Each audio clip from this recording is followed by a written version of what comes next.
വളരെ ചാരുദാർഥ്യമുണ്ട്. ഈ സായാഹ്ന വേളയിൽ വിവിധ സ്ഥലങ്ങളിൽ നിന്ന് അനേക ദൈവമക്കൾ വളരെ ആർത്തിയോടെ എന്താണ് ഇവിടെ നടക്കുന്നത്, എന്താണ് പഠിപ്പിക്കുന്നതെന്ന് കേൾക്കുവാനായിട്ട് കൂടി വന്നതിൽ നമുക്ക് ഇങ്ങനെയുള്ള വേദികൾ ഒരുക്കി തരുന്നത് നമ്മുടെ ബഹുമാനപ്പെട്ട മുസ്ലിം സഹോദരങ്ങളാണ്. അവർ ഇതേപോലുള്ള വേദികൾ നമുക്ക് വേണ്ടി ഒരുക്കി തരുന്നതിൽ അവരോടുള്ള പ്രാരംഭമായിട്ടുള്ള നന്ദിയെ ഞാൻ അറിയിക്കുകയാണ്.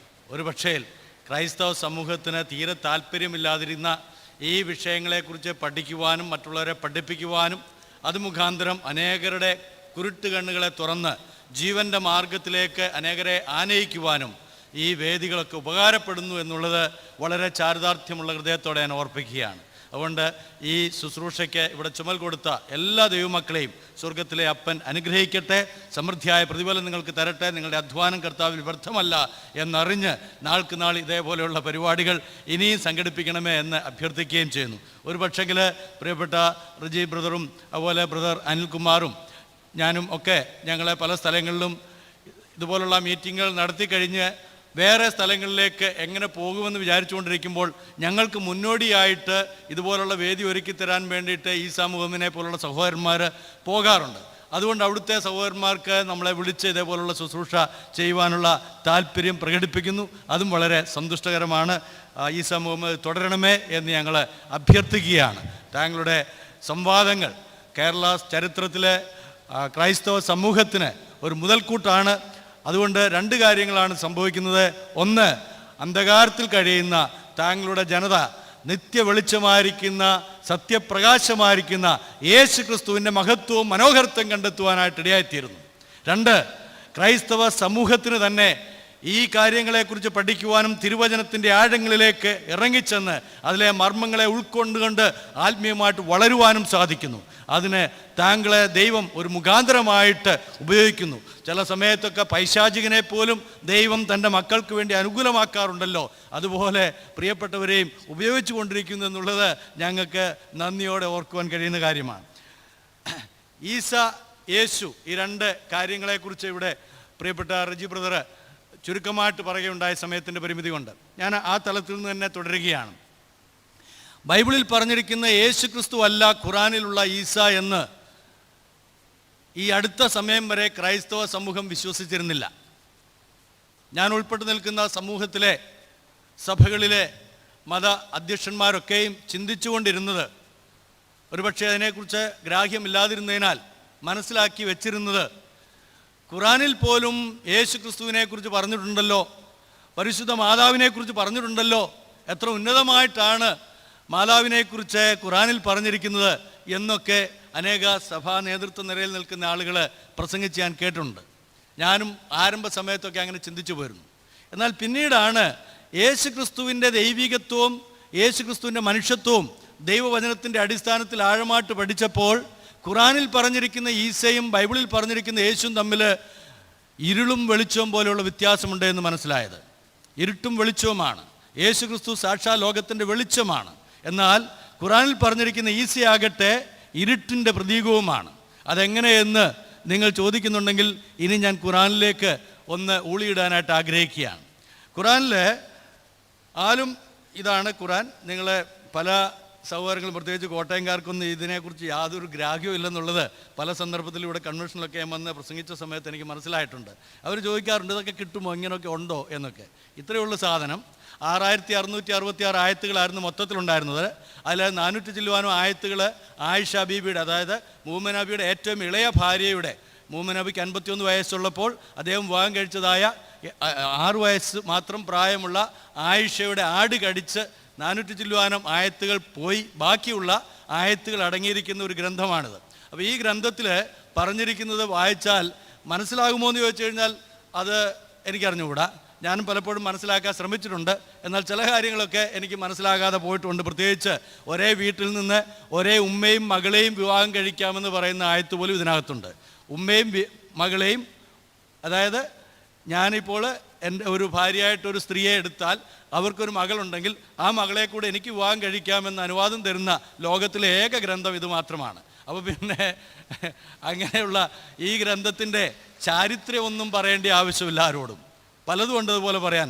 സൂറ 33 വായിച്ചു കഴിഞ്ഞാൽ അതിനേക്കാളും മനോഹരമായ പല കാര്യങ്ങളും കേൾക്കാം. അപ്പോൾ വിശുദ്ധ ബൈബിള് 1600 പരം വർഷങ്ങൾ കൊണ്ട് 40 പരം എഴുത്തുകാർ ലോകത്തിൻ്റെ വിവിധ വൻകരകളിലിരുന്ന് എഴുതിയിട്ടും അത് ഒരു നൂൽക്കണ്ണി പോലെ ഒരുമിച്ച് ചേർക്കപ്പെട്ടിരിക്കുന്ന ഇത്ര മനുഷ്യനെ സ്നേഹിക്കുന്ന ദൈവത്തെക്കുറിച്ചും സ്നേഹിക്കുക മാത്രമല്ല മനുഷ്യനെ രക്ഷിക്കുകയും അവനെ നിത്യതയുടെ അനുഭവത്തിലേക്ക് സ്വർഗത്തിലേക്ക് കൊണ്ടുപോവുകയും ചെയ്യുന്നതായ ഈ വചനത്തെക്കുറിച്ച് പറഞ്ഞിട്ട് ഇതിനെക്കുറിച്ച് പറയുമ്പോൾ ഒരുപക്ഷെ അതിരം കൊണ്ട് പാപം ചെയ്തു പോകുമോ എന്ന് പോലും ഞാൻ ഭയപ്പെടുകയാണ്. എങ്കിലും പറയാതിരിക്കാൻ നിവൃത്തിയില്ലല്ലോ, പറയിക്കുകയാണല്ലോ, അതുകൊണ്ട് പറഞ്ഞേ പറ്റുള്ളൂ. സൂറ ആലും ഇമ്രാൻ എന്ന് പറഞ്ഞു കഴിഞ്ഞാൽ 3-ാമത്തെ അധ്യായം ഖുറാനിൽ നിന്നാണ് ഇനിയും പറയുന്നത്. ഞാൻ മലബാറിൽ നിന്നാണ് വന്നത്. ഇന്ന് രാവിലെ 2 സഭാ ശുശ്രൂഷ കഴിഞ്ഞിട്ട് 2 പള്ളികളിലെ ശുശ്രൂഷ കഴിഞ്ഞിട്ട് 6 മണിക്കൂർ യാത്ര ചെയ്തിട്ടാണ് ഇവിടെ എത്തിയിരിക്കുന്നത്. എൻ്റെ ആയിട്ടുള്ള ക്ഷീണമുണ്ടെങ്കിലും പ്രിയപ്പെട്ട ജെറിയും അതുപോലെ അനിലും ഒക്കെ പറഞ്ഞു കഴിഞ്ഞപ്പോൾ എൻ്റെയും ഹൃദയത്തിൽ ആവേശം കൊണ്ട് ഇങ്ങനെ മുന്നോട്ട് പോകുക. തന്നെയല്ല, നമ്മുടെ കർത്താവായ യേശു ക്രിസ്തുവിൻ്റെ മഹത്വവും മനോഹരത്വം എവിടെല്ലാം ഉയർത്താൻ കഴിയുമോ അവിടെല്ലാം അതിനെക്കുറിച്ച് പറയുവാൻ, തിരുവചനത്തിൻ്റെ അടിസ്ഥാനത്തിൽ പറയുവാനുള്ള അവസരങ്ങളെ ഉപയോഗിക്കുവാനും ദൈവം ഇടയാക്കുന്നു. ആലും ഇമ്രാൻ 3-ാം അധ്യായത്തിൻ്റെ 84-ാം വാക്യത്തിൽ നബിയെ പറയുക, അള്ളാഹുവിലും ഞങ്ങൾക്ക് അവതരിപ്പിക്കപ്പെട്ടതിൽ, അതായത് ഖുറാനിലും, ഇബ്രാഹിം, ഇസ്മായിൽ, ഇസ്ഹാക്ക്, യാക്കൂബ് സന്തതികൾ എന്നിവർക്ക് അവതരിപ്പിക്കപ്പെട്ടതിലും, മൂസയ്ക്കും ഈസയ്ക്കും മറ്റു പ്രവാചകന്മാർക്കും ഞങ്ങൾ രക്ഷിതാവിൽ നിന്ന് നൽകപ്പെട്ടതിലും ഞങ്ങൾ വിശ്വസിച്ചിരിക്കുന്നു. അവരുടെ ഇടയിൽ ആരുടെ ഇടയിലും ഞങ്ങൾ വിവേചനം കൽപ്പിക്കുന്നില്ല. ഞങ്ങൾ അള്ളാഹുവിന് കീഴ്പ്പെട്ടവരാകുന്നു. അതായത് ഖുറാനിൽ പറഞ്ഞിരിക്കുന്ന നബിമാരുടെ പേരുകൾ പ്രിയപ്പെട്ട റജി ഓർപ്പിച്ചു. ആ പേരുകൾ പലതും ബൈബിളിലെ പേരുകളാണ്. ബൈബിളിലെ പ്രവാചകന്മാരാണ് ഖുറാനിലെ പ്രവാചകന്മാരും. ഇത് രണ്ടും ഒന്നാണ് എന്ന് വരുത്തുവാൻ വേണ്ടിയുള്ള ഗൂഢമായൊരു തന്ത്രം. കാരണം അള്ളാഹു തന്ത്രം മെനയുന്നതിൽ ഏറ്റവും പ്രഗത്ഭനാണെന്ന് ഖുറാനിൽ തന്നെ പറയുന്നുണ്ട്. അപ്പോൾ തന്ത്രജ്ഞാനിയായിരിക്കുന്ന അള്ളാഹു മെനഞ്ഞെടുത്തായിട്ടുള്ള ഒരു കാര്യമാണ് പഴയ നിയമത്തിലെ പ്രവാചകന്മാരുടെയും പുതിയ നിയമത്തിൽ പറഞ്ഞിരിക്കുന്ന യോഹന്നാൻ്റെ ഒക്കെ പേരുകളെ കൂട്ടിച്ചേർത്ത് കഴിഞ്ഞാൽ അത് കേൾക്കുമ്പോൾ ക്രൈസ്തവരങ്ങ് പച്ചയ്ക്ക് വിഴുങ്ങിക്കോളുമെന്ന് വിചാരിച്ച് അങ്ങനെ ഉണ്ടാക്കിയതാണ്, കൂട്ടിവെച്ചതാണ്. എന്നാൽ 3-ന്റെ 50-ഉം അതിൻ്റെ 48-ഉം ആയത്തെന്ന് പറഞ്ഞാൽ വാക്യങ്ങൾ, അത് വായിക്കുന്ന സമയത്ത് അവിടെ കാണുന്നത് ഈസായുടെ ഹവാരികൾ എന്ന് പറഞ്ഞാൽ ശിഷ്യന്മാർ, അവർ മുസ്ലിങ്ങളായിരുന്നു എന്നാണ്, ഇസ്ലാം ആയിരുന്നു എന്നാണ്. അപ്പോൾ ഇസ്ലാം ആയിരിക്കുന്ന ഒരു ഈസായെയാണ് ഖുറാനിൽ പരിചയപ്പെടുത്തുന്നത്. അല്ലാതെ വേദപുസ്തകത്തിൽ പറഞ്ഞിരിക്കുന്ന ഒരേ സമയം ദൈവവും ഒരേ സമയം മനുഷ്യനുമായിരിക്കുന്ന സത്യസ്വരൂപനായിരിക്കുന്ന ദൈവത്തെക്കുറിച്ചല്ല. അതുകൊണ്ട് തന്നെ ഈ വ്യത്യാസം ഏതെല്ലാം തലത്തിൽ നമുക്ക് ഖുറാൻ്റെയും ബൈബിളിൻ്റെ അടിസ്ഥാനത്തിൽ കാണാമെന്ന് പരിശോധിക്കുകയാണ്. ഒന്നാമതായിട്ട് നേരത്തെ ഓർപ്പിച്ചതുപോലെ തന്നെ ഫിലോളജിക്കലി, ഭാഷാശാസ്ത്രപരമായിട്ട് ഈസയും യേശുവും രണ്ടും രണ്ടാണ്. ഈസ എന്ന വാക്കിന് ഫലീഖ് സലാം എന്ന് പറയുന്ന ഒരു അറബി പണ്ഡിതൻ കൊടുത്തിരിക്കുന്ന അർത്ഥം, ഖുറൈശികളുടെ ഇടയിൽ ഈസ എന്ന വാക്കിന് 2 അർത്ഥം അദ്ദേഹം പറയുന്നുണ്ട്. സലാമും പറയുന്നുണ്ട്, ഫാലിക്കും പറയുന്നുണ്ട്, 2 അർത്ഥങ്ങൾ പറയുന്നുണ്ട്. അതിലൊരു കൂട്ടർ, ഖുറൈശികളിൽ ഒരു കൂട്ടർ വിശ്വസിക്കുന്നത് ഈസ എന്ന വാക്കിൻ്റെ അർത്ഥമായിട്ട് കാട്ടുകഴുതയുടെ മൂത്രം എന്നാണ്, കാട്ടുകഴുതയുടെ മൂത്രം. വേറൊരു കൂട്ടർ അതിനെ പോയിസൺ അല്ലെങ്കിൽ വിഷം എന്നാണ് അർത്ഥമാക്കിയിരിക്കുന്നത്. എന്തുകൊണ്ട് ആ അർത്ഥം വന്നു, ആ പേര് ഖുറാനിലേക്ക് എടുത്തു? അതിൻ്റെ കാരണം ഈസാന് മൂസ എന്ന് താളാത്മകമായിട്ട് പറയാൻ കാരണം ഖുറാൻ എഴുതിയിരിക്കുന്നത് താളാത്മകമായിട്ടാണ്. സാധാരണക്കാരന് വായിച്ചാലൊന്നും മനസ്സിലാകുകയില്ല. ഞങ്ങളെപ്പോലെയുള്ള അത് താളത്തിൽ ചൊല്ലാൻ കഴിയുന്ന ആളുകൾക്ക് മാത്രമേ മനസ്സിലാവുള്ളൂ. അതുകൊണ്ട് ഞാൻ ആരംഭത്തിൽ പറഞ്ഞ് നിങ്ങൾ വായിച്ചാൽ നിങ്ങൾക്ക് മനസ്സിലായില്ലെങ്കിൽ ഞങ്ങളല്ല ഉത്തരവാദികൾ, നിങ്ങൾ തന്നെ. കാരണം താളാത്മകമായിട്ട് ചൊല്ലാൻ നിങ്ങൾ പഠിച്ചിട്ടില്ലല്ലോ. അപ്പോൾ താളാത്മകമായിട്ട് ചൊല്ലിയാലേ അതിൻ്റെ ഉത്തരം കിട്ടുള്ളൂ. മാത്രമല്ല ഖുറാൻ 7 രീതിയിൽ ചൊല്ലാമെന്ന, 7 രീതിയിൽ. നിങ്ങളൊന്ന് ചിന്തിച്ചോണേ. ഒരേ ആയത്ത്, ഞാനിപ്പോൾ നേരത്തെ ഇവിടെ വായിച്ച ആയത്ത് 7 രീതിയിൽ ചൊല്ലുമ്പോൾ, അതിന് താളാത്മകമായിട്ട് ചൊല്ലുമ്പോൾ അതിൻ്റെ അർത്ഥവ്യത്യാസങ്ങൾ എത്ര വലുതായിരിക്കും. ഉദാഹരണമായിട്ട് ഞാനും എൻ്റെ ഭാര്യയും കൂടെ ഒരു നാടകം അഭിനയിക്കാമെന്ന് വിട്ടുക്കും. അഭിനയിക്കുന്ന കൂടുതൽ എൻ്റെ ഭാര്യയോടെ എൻ്റെ മകനെക്കുറിച്ച് ഞാൻ കഥാപാത്രമായിട്ട് പറയുകയാണ്. എൻ്റെ മകനെന്ന കഥാപാത്രത്തെക്കുറിച്ച് എൻ്റെ ഭാര്യ എന്ന കഥാപാത്രത്തോട് ഞാൻ പറയുകയാണ്. എങ്കിലും അവൻ എന്നോട് അങ്ങനെ പറഞ്ഞല്ലോ, അവിടെ വെച്ച് പറഞ്ഞല്ലോ, അവിടെ വെച്ച് അപ്പോൾ പറഞ്ഞല്ലോ. എങ്കിലും അവനെന്നുള്ളതാണ് ഞാൻ സ്ട്രെസ് ചെയ്തത്. ഉടനെ എൻ്റെ ഭാര്യ ചോദിക്കുന്ന മറുപടി എന്തായിരിക്കും? ഓ, അവനല്ലയോ, നിങ്ങളുടെ മോനല്ലയോ, അവനൊക്കെ പറഞ്ഞെന്നിരിക്കും, സാരമില്ലെന്നേ. രണ്ടാമത്തെ അതേ വാക്ക് തന്നെ, എങ്കിലും അവൻ എന്നോട് അവിടെ വെച്ച് അങ്ങനെ പറഞ്ഞല്ലോ. മറുപടി എന്തായിരിക്കും? നിങ്ങളോടല്ലേ പറഞ്ഞത്, സാരമില്ലതെ അങ്ങ് ക്ഷമിക്കുക. മൂന്നാമത്തെ ഡയലോഗ്, എങ്കിലും അവൻ എന്നോട് അവിടെ വെച്ച് അങ്ങനെ പറഞ്ഞല്ലോ. എന്തായിരിക്കും മറുപടി? മറുപടി വരുന്നത് എവിടെ വെച്ച് പറഞ്ഞെന്നാ. വ്യത്യാസം കണ്ടോ? ഒരേ സെൻറ്റൻസ് അത് താളാത്മകമായിട്ട് പറയുമ്പോൾ അതിന് സ്ട്രെസ് കൊടുത്തൊരു വിധത്തിൽ ഖുർആൻ ചൊല്ലാമെന്നാണ് പറയുന്നത്. അപ്പം 7 അർത്ഥങ്ങൾ ഓരോ വാക്യത്തിനും കൽപ്പിക്കാം. അതല്ലേ ശരി സാറേ? ആണോ അല്ലയോ? ആണ്. പ്രൊഫസേഴ്സിനോട് ചോദിച്ചാൽ അവർക്ക് വ്യക്തമായിട്ട് പറയാൻ ഉത്തരവുണ്ട്. അതുകൊണ്ട് ഖുർആൻ എന്ന് പറയുന്ന ഈ വസ്തുവിൽ പറഞ്ഞിരിക്കുന്ന കാര്യമാണ് ഈസ എന്ന് പറയുന്നത് ആരാണ്? ഫിലോളജിക്കലി ഞാൻ പറഞ്ഞു, കാട്ടുകഴുതയുടെ മൂത്രം എന്നർത്ഥം വരുന്ന വ്യക്തിയെ ഞങ്ങൾക്ക് അറിഞ്ഞുകൂടാ. മാത്രമല്ല പോയിസൺ എന്നർത്ഥം വരുന്ന വ്യക്തിയെ ഞങ്ങൾക്ക് അറിഞ്ഞുകൂടാ. യശൂഹ് എന്ന് പറയുന്ന വ്യക്തിയെ ഞങ്ങൾക്കറിയാം. അത് നേരത്തെ ജെറി ബ്രദറോട് വളരെ വ്യക്തമായിട്ട് പറഞ്ഞു. യഹോവ രക്ഷകൻ, രക്ഷിക്കുന്നവനായ യഹോവ. പഴയ നിയമത്തിൽ യഹോവയാം ദൈവം തൻ്റെ ജനത്തെ ഏതെല്ലാം പ്രകാരത്തിൽ സന്ദർശിക്കുകയും അവരുമായിട്ട് ഇടപെടുകയും ചെയ്തു, അപ്പോഴൊക്കെയും യഹോവയുടെ നാമവുമായിട്ട് അതിനെ ബന്ധപ്പെടുത്തിയിരുന്നു. ഉദാഹരണത്തിന് യഹോവ തിഷ്കനെ, യഹോവ നിശി, യഹോവ ജൈരെ, നമുക്കറിയാം എൻ്റെ അർത്ഥങ്ങൾ. ഇതൊക്കെ ദൈവത്തിൻ്റെ പ്രവൃത്തികളുമായിട്ട് ബന്ധപ്പെട്ടിരിക്കുന്നതാണ്. അതേപോലെ തന്നെ പുതിയ നിയമത്തിലേക്ക് വരുമ്പോൾ, അല്ലെങ്കിൽ മനുഷ്യവർഗത്തെ തൻ്റെ വാക്കിനാൽ തൻ്റെ സ്വരൂപത്തിൽ സൃഷ്ടിച്ചവനായ ആ ദൈവം അവരെ പാപത്തിൽ നിന്ന് രക്ഷിക്കാൻ വേണ്ടി ലോകത്തിലേക്ക് ഇറങ്ങി വന്ന അവൻ്റെ പേരാണ് യഹോവ രക്ഷകൻ. Hallelujah, hallelujah.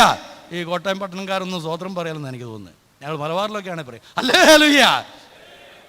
പ്രിയമുള്ളവരെ, നമ്മുടെ കർത്താവായ യേശു ക്രിസ്തു മനുഷ്യനെ രക്ഷിക്കാൻ, പാപത്തിൽ നിന്ന് രക്ഷിച്ച് നിത്യസ്വർഗത്തിൽ തന്നോടൊപ്പം ഇരുത്തുവാൻ വേണ്ടി വന്നതുകൊണ്ടാണ്, യഹോവ രക്ഷകനായി വന്നതുകൊണ്ടാണ് അവൻ യേശു എന്ന് പേരിടണമെന്ന് പറഞ്ഞത്. അത് മലക്ക് പറഞ്ഞു കൊടുത്ത പേരാ. മലക്ക് പറഞ്ഞു കൊടുത്ത്, അവരുടെ ഭാഷയിൽ പറഞ്ഞാൽ മാലാഖ വന്ന് പറഞ്ഞു കൊടുത്ത, അല്ലാതെ മനുഷ്യരെ ചീട്ടിട്ട് കണ്ടെത്തിയതല്ല. അങ്ങനെ ചീട്ടിട്ട് കണ്ടെത്തുന്ന പരിപാടികളൊക്കെ ഖുർആനിലുണ്ട്. അങ്ങനത്തെ പരിപാടി അല്ല ഇത് സ്വർഗത്തിലെ ശരിയായ മലക്ക് ജാബ്രിയേൽ എന്നുള്ള ഒരാളാണ് വന്ന് ഈ കാര്യങ്ങളൊക്കെ പറഞ്ഞു കൊടുത്തതെന്നുള്ളത് വേറൊരു ഹദീസിലുണ്ട്. അപ്പോൾ ജാബ്രിയേൽ എന്ന് പറയുന്നത് വേറൊരു വ്യക്തിയാണ്. അങ്ങേര് വന്ന് പലപ്പോഴും പറഞ്ഞു എന്ന് മാത്രമല്ല, മലക്ക് തികഞ്ഞ ആൾ രൂപത്തിൽ വന്നുണ്ടായതായിട്ടാണ് പിന്നീട് താഴോട്ട് നമ്മൾ വായിക്കുകയും ചെയ്യുന്നത്. അപ്പോൾ ഇതെല്ലാം കൂടെ ഞാൻ കൂട്ടിക്കുഴച്ച് പറയുമ്പോൾ ഇങ്ങനെയൊക്കെയാണ് ഖുർആൻ എന്ന് നിങ്ങൾക്ക് മനസ്സിലാക്കാൻ വേണ്ടിയിട്ടാണ്. കാരണം നിങ്ങൾക്കൊന്നും മനസ്സിലാകില്ല ഞാൻ പറയുന്നത്, അതുപോലെയുള്ളത് വായിച്ചു കഴിഞ്ഞാലും. എങ്കിലും ഞാൻ വ്യക്തമായിട്ട് പറയാം. അപ്പോൾ ഫിലോളജിക്കലി ഭാഷാശാസ്ത്രപരമായിട്ട് നമുക്ക് ഈസായെ അറിഞ്ഞുകൂടാ. രണ്ടാമതായിട്ട് യേശു ക്രിസ്തുവിൻ്റെ വംശാവലിപരമായിട്ട്, യേശുവിൻ്റെ ജീനിയോളജിപരമായിട്ട്, വംശാവലിപരമായിട്ട് നോക്കിക്കഴിഞ്ഞാൽ നമ്മൾ പറയാറുണ്ട്, കന്യാമാതാവിനെക്കുറിച്ച് ഖുറാനിൽ വളരെ വ്യക്തമായിട്ട് പറഞ്ഞിട്ടുണ്ടല്ലോ. ഒരു സൂറ തന്നെ ഉണ്ടല്ലോ, ഒരു അധ്യായം തന്നെ ഉണ്ടല്ലോ, സൂറ 19. അവിടെ എന്താ പറയുന്നത് അറിയാമോ? അവിടെ പറഞ്ഞിരിക്കുന്ന ആ മറിയം എന്ന് പറയുന്ന വ്യക്തി അതാരാണ് എന്ന് വായിച്ചു കഴിഞ്ഞാൽ മനസ്സിലാക്കാൻ കഴിയും. 3 ഭാഗത്ത് ഈ മറിയത്തെക്കുറിച്ച് പറയുമ്പോൾ ആ 3 ഭാഗത്തും 3 പേരിലാണ് അഡ്രസ്സ് ചെയ്തിരിക്കുന്നത്. ഒന്ന്, അഹറൂൻ്റെ സഹോദരി. 2, ഇമ്രാൻ്റെ മകൾ. ഇമ്രാൻ്റെ മകൾ എന്ന് 2 പ്രാവശ്യം എടുത്ത് പറയുന്നുണ്ട്. അഹറൂൻ്റെ സഹോദരി എന്ന് ഒരിടത്ത് പറയുന്നുണ്ട്. അത്തരീം എന്ന് പറയുന്ന 66-ാം അധ്യായത്തിലും, അതുപോലെ സൂറ 3-ലും അല്ലെങ്കിൽ അലും ഇമ്രാൻ അതിലും, സൂറ മറിയം 19-ാം അധ്യായത്തിലും ഈ പേരുകൾ എടുത്ത് പറയുന്നുണ്ട്. അപ്പം അഹറൂൻ്റെ സഹോദരിയും ഇമ്രാൻ്റെ മകളും എന്ന് പറയുമ്പോൾ, ഇമ്രാൻ എന്ന് പറഞ്ഞു കഴിഞ്ഞാൽ പുറപ്പാട് പുസ്തകം 6-ാം അധ്യായത്തിൽ പറഞ്ഞിരിക്കുന്ന അമ്രാം. പുറപ്പാട് പുസ്തകം 6-ാം അധ്യായത്തിൽ പറഞ്ഞിരിക്കുന്ന അമ്രാം ആരാ? അദ്ദേഹം പറഞ്ഞാട്ടെ, ദൈവമക്കൾ പറഞ്ഞാട്ടെ, അമ്രാം ആരാണ്? അമ്രാമിൻ്റെ മക്കളുടെ പേരെന്ന് പറഞ്ഞേ. മോശ, അഹരോൻ, മിറിയാം. മോശ, അഹരോൻ, മിറിയാം. അഹരോൻ്റെ സഹോദരി എന്ന് പറയുമ്പോൾ അതാരാ? മിറിയം. അപ്പോൾ ഖുറാനിൽ പറഞ്ഞിരിക്കുന്ന മറിയം അദ്ദേഹത്തിന് പിഴവ് പറ്റിയതാണോ, അക്ഷരാഭ്യാസം ഇല്ലാഞ്ഞത് കൊണ്ടുണ്ടായ കുഴപ്പമാണോ, ജബ്രിയേലിനെയും പറഞ്ഞു കൊടുത്തത് മുഴുവനും കേൾക്കാഞ്ഞിട്ടാണോ എന്നൊന്നും നമുക്ക് അറിഞ്ഞുകൂടാ. പക്ഷേ അത് പഴയ നിയമത്തിൽ പറഞ്ഞിരിക്കുന്ന മറിയത്തെക്കുറിച്ചാണ്. ആ മറിയത്തിന് ഈസ എന്ന് പറയുന്ന ഒരു മകനുണ്ടായിരുന്നോ എന്ന് ചോദിച്ചു കഴിഞ്ഞാൽ നമുക്കതിന് വ്യക്തമായ ഉത്തരവില്ല. അവർക്ക് ഉത്തരവുണ്ടെങ്കിൽ അവർ പറയട്ടെ. അപ്പോൾ മറിയം എന്ന് അവർ പറഞ്ഞിരിക്കുന്ന, അവരുടെ ഖുറാനിലെ മറിയം എന്ന് പറയുന്നത് വേദപുസ്തകത്തിൽ പുതിയ നിയമത്തിൽ പറഞ്ഞിരിക്കുന്ന പരിശുദ്ധ മാതാവുമായിട്ട് യാതൊരു ബന്ധവുമില്ലാത്ത വ്യക്തിയാണ്. അതുകൊണ്ട് യേശു ക്രിസ്തുവിൻ്റെ വംശാവലിപരമായിട്ട് നമ്മൾ മനസ്സിലാക്കുന്ന പോലെയല്ല അവർ ഈസായെ മനസ്സിലാക്കിയിരിക്കുന്നത്. അതുകൊണ്ട് ആ ഈസായെ നമുക്ക് അറിഞ്ഞുകൂടാ. മാത്രമല്ല, ഈസ അഹറൂൻ്റെയും ലേവ്യരുടെയും ഗോത്രത്തിലാണല്ലോ അപ്പം ജനിക്കേണ്ടിയിരുന്നത്, അല്ലേ? ഇമ്രാൻ്റെ മകളാണെങ്കിൽ, ആ മകളുടെ മകനാണെങ്കിൽ തീർച്ചയായിട്ടും ഏത് ഗോത്രമായിരിക്കും? ലേവി ഗോത്രത്തിലാണ്. എന്നാൽ യേശു ക്രിസ്തു ജനിച്ച ഏത് ഗോത്രത്തിലാണ്? ഉറക്കെ പറഞ്ഞാട്ടെ. ദൈവമക്കൾ കോട്ടയംകാർ ഭയങ്കര ശക്തരാണെന്നൊക്കെ പൊതുവെ മലബാറുകാർ പറയാറുള്ളത്. ഉറക്കെ പറഞ്ഞാട്ടെ. യഹൂദ ഗോത്രം. യഹൂദ ഗോത്രം ഏത് ഗോത്രമാണ്? എന്തിനെ പ്രതിപാദിക്കുന്നതാണ്? രാജകീയ ഗോത്രമാണ്. അതേസമയം ലേവി ഗോത്രമോ പൗരോഹിത്യ ഗോത്രമാണ്. അപ്പോൾ യേശു ക്രിസ്തു പൗരോഹിത്യ ഗോത്രത്തിലാണോ ജനിച്ചത്, രാജകീയ ഗോത്രത്തിലാണോ ജനിച്ചത്? അപ്പോൾ യേശു ക്രിസ്തു എന്ന് പറയുന്ന നാം വിശ്വസിക്കുന്ന പൂർണ്ണ ദൈവവും പൂർണ്ണ മനുഷ്യനുമായിട്ടുള്ളവനും ഖുറാനിൽ പറഞ്ഞിരിക്കുന്ന ഈസയുമായിട്ട് പുലബന്ധമില്ല. മൂന്നാമത്തെ തെളിവ്, യേശു ക്രിസ്തുവിൻ്റെ ജനനസ്ഥലത്തെക്കുറിച്ച് വളരെ വ്യക്തമായിട്ട് ജോഗ്രഫിക്കൽ ഡിഫറൻസിയേഷൻസ്, യേശു ജനിച്ചതായ സ്ഥലം ഖുറാനിൽ വളരെ വ്യക്തമായിട്ട് പറഞ്ഞിരിക്കുന്ന ഈന്തപ്പനയുടെ ചുവട്ടിലാണ് ഈസായെ ജനിച്ചത്, ഈന്തപ്പനയുടെ ചുവട്ടിലാണ് ഈസായെ പ്രസവിച്ചത് എന്നാണ്. എന്നാൽ വിശുദ്ധ ബൈബിളിൽ യേശു ക്രിസ്തു എവിടെയാണ് ജനിക്കുക എന്ന് മനുഷ്യനായി ലോകത്തിലേക്ക് വരുന്നതിന് മുമ്പ് തന്നെ തൻ്റെ പ്രവാചകന്മാരിലൂടെ താൻ അരുളി ചെയ്തതിന് ശേഷമാണ് താൻ ഈ ലോകത്തിലേക്ക് ജാതം ചെയ്തത്.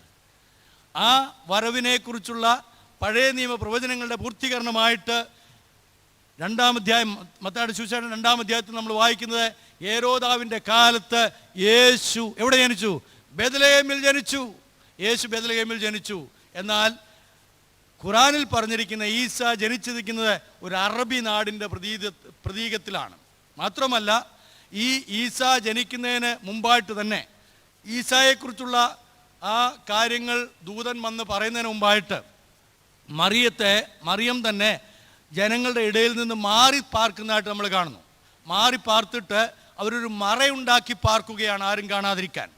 അപ്പോൾ നാം നമ്മുടെ മലക്കിനെ അവരുടെ അടുക്കലേക്ക് ഒരു തികഞ്ഞ ആൾ രൂപമായി അയക്കുകയും അങ്ങനെ ആ തികഞ്ഞ ആൾ രൂപത്തെ കണ്ടപ്പോൾ മറിയ പറയുകയാണ്, താങ്കളിൽ നിന്ന് നാം എൻ്റെ രക്ഷിതാവിലേക്ക് അഭയം തേടുകയാണ്. താങ്കൾ ഒരു നല്ല മനുഷ്യനാണെങ്കിൽ എന്നെ ഉപദ്രവിക്കരുതേ. അപ്പോൾ ഈ തികഞ്ഞ ആൾ രൂപത്തിൽ വന്ന മനുഷ്യൻ പറയുന്ന മറുപടിയാണ് അടുത്തത്. അതിനകത്ത് പറയുന്നത് ഇങ്ങനെയാണ്, നാം രക്ഷിതാവിങ്കിൽ നിന്ന് നിനക്കൊരു സദ്വർത്തമാനവുമായിട്ട് വന്നിരിക്കുകയാണ്, കാര്യം നിറവേറപ്പെടുക തന്നെ ചെയ്യും. അതിൻ്റെ 22-ാം ആയത്തിലേക്ക് നമ്മൾ വരുമ്പോൾ, അങ്ങനെ അവൾ ഗർഭം ധരിച്ചു. ബൈബിളിൽ അങ്ങനെയാണോ? ആണോ? യേശു ക്രിസ്തുവിൻ്റെ ജനനത്തെക്കുറിച്ച് അങ്ങനെയാണോ? ഇനിയും സൂറ അൽ-ഇമ്രാനിൽ നമ്മൾ വായിക്കുന്നത് ഇങ്ങനെയാണ്, നാം നമ്മുടെ ദൂതന്മാരെ മറിയമ്മിൻ്റെ അടുക്കലേക്ക് അയച്ച സന്ദർഭത്തെക്കുറിച്ച് നീ അവരോട് വിവരിച്ച് പറയുക. എങ്ങനെയാണെന്നറിയോ? ദൂതന്മാരെ നാം നമ്മുടെ കലിമ അവളുടെ ഉദരത്തിലേക്ക് ഇട്ടുകൊടുത്തു. കലിമ, വചനം, നമ്മളത് വിശ്വസിക്കുന്നു. യേശു ക്രിസ്തു ദൈവത്തിൻ്റെ വചനം. അതുകൊണ്ട് തന്നെ ആ കൺസെപ്റ്റ് ഖുറാനിലുണ്ട്.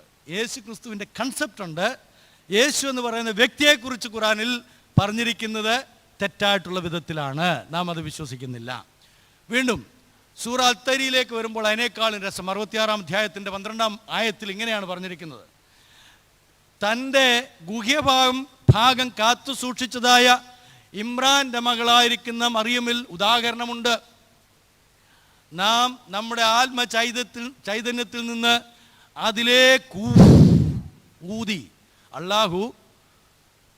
അള്ളാഹു മറിയം ബീവിയുടെ ഗുഹ്യഭാഗത്ത് പോയി ഒന്ന് ഊതിയപ്പോൾ ഉണ്ടായതാണ് ഈസ. അപ്പോൾ അള്ളാഹുവിൻ്റെ സ്വഭാവം നിങ്ങൾക്ക് മനസ്സിലായി. പണ്ട് നമ്മൾ മറ്റു പലരെ കുറിച്ചും കേട്ടിട്ടുണ്ടല്ലേ, ഒളിഞ്ഞിരുന്ന് കാണുമായിരുന്നു, കുളിക്കുന്നതൊക്കെ കാണുമായിരുന്നു. ഇത് അതിനേക്കാളും കഷ്ടമായി പോയല്ലോ. ഒളിച്ചു വെക്കാൻ ശ്രമിച്ചാൽ പോലും സംഭവിക്കാമെന്നാണ് പറയുന്നത്. അപ്പം അങ്ങനത്തെ ഒരു വ്യക്തിയാണോ വേദപുസ്തകം പഠിപ്പിക്കുന്നത്? അങ്ങനത്തെ ഒരു ഈസയാണോ യേശു ക്രിസ്തു? നമ്മുടെ വിവരമില്ലാത്ത പാവപ്പെട്ട ജനത്തിൻ്റെ അടുക്കൽ വന്നിട്ട് ഞങ്ങൾ വിശ്വസിക്കുന്ന ഈസായെ നിങ്ങൾ ദൈവമായിട്ട് അംഗീകരിക്കുകയും ആരാധിക്കുകയും ചെയ്യുന്നത് തെറ്റല്ലേ എന്ന് ചോദിക്കുമ്പോൾ നമ്മൾ അറിയാതെ വീണു പോകും.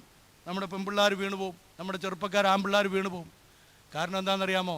അതിൻ്റെ വ്യത്യാസം ഇതുവരെ നമുക്ക് വേണ്ടുന്ന പോലെ പഠിപ്പിച്ചു കൊടുക്കാൻ കഴിഞ്ഞിട്ടില്ല. എന്നാൽ നമ്മുടെ മുസ്ലിം സഹോദരന്മാർ അതിനുവേണ്ടി വാതിലുകൾ നമുക്ക് വേണ്ടി തുറന്നു തരുന്നു എന്നുള്ളത് വളരെ സന്തോഷകരമായ കാര്യമാണ്. അപ്പോൾ 3 തരത്തിലുള്ള രീതിയാണ് ഈസായുടെ ജനനത്തെക്കുറിച്ച് 3 ആയത്തുകളിൽ പറഞ്ഞിരിക്കുന്നത്.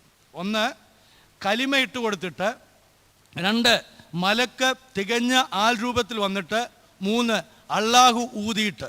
ഇതൊരു ചോദ്യാവലിയായിട്ട് നിങ്ങളുടെ കയ്യിൽ കിട്ടുകയാണെങ്കിൽ, ഈ 3 ഉത്തരങ്ങളും ABCD ആയിട്ട് തരികയാണെങ്കിൽ, ഈ 3 ഉത്തരം ഉണ്ടെങ്കിൽ നിങ്ങൾ ഏത് തിരഞ്ഞെടുത്തെഴുതും? മുസ്ലിം സഹോദരന്മാരോടാണ് ഞാൻ ചോദിക്കുന്നത്.